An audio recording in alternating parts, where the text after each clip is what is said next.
Her body seemed to swell, filling the air beside me. I could feel the heat of her nearness. Her eyes were wild, her ears laid back. "Foolish colt," she said. "Come away, now." She shoved her shoulder into me, almost making me fall to the ground. I backed away. "Follow me. Come," she said. And she turned tail, flying back up the hillside toward the trees where we had been. I liked this race and I ran on ahead. But my mama caught up and passed me.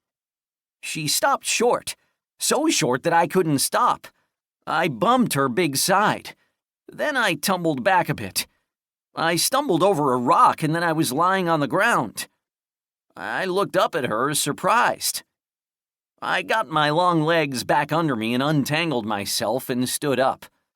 But one leg ached. When I looked down, I saw a thin stream of blood running down my flank. Was this some kind of game? I didn't like it. No, it wasn't a game. I had not seen my mama like this before, but I knew what it was. She was very angry. She lowered her head and looked in my eyes. "That was a porcupine. It could prick those quills right into your face. They would hurt worse than that fall you just took." Oh. My pride was wounded, so I looked away. "It doesn't hurt much," I said. "Never mind hurt," my mama said, still angry-like. "Those quills get in your face and you would swell all up. You wouldn't be able to eat, to nurse. You'd starve to death." Well, I had learned enough by now to know that I had just been born, and I sure liked it here. And I knew that death wouldn't be what I'd want for a real long time. I hung my head ashamed-like. I guess I did have a lot to learn. "Curious is good," my mama said, and now she sounded not as angry. "Foolish is not." "Yes, Mama."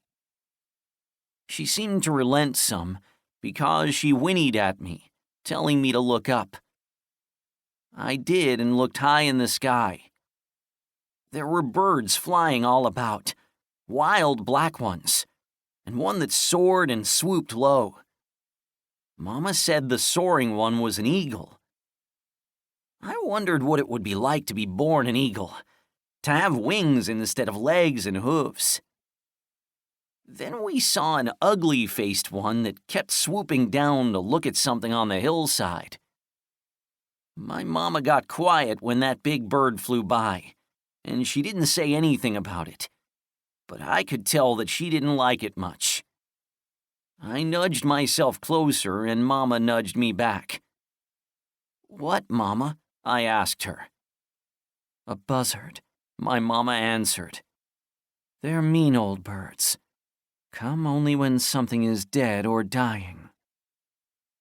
And then, because my Mama was a little quiet, and I knew I had frightened her with that porcupine, and maybe she was thinking that buzzard would come for me if I was dead, well, I decided maybe she needed me to rest right close by her side for a while.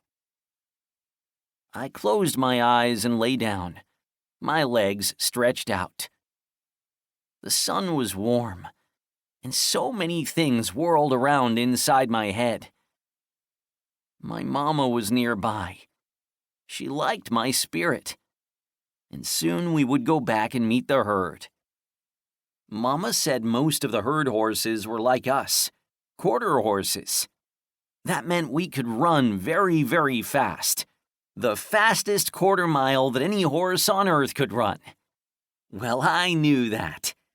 I knew I was the fastest horse already.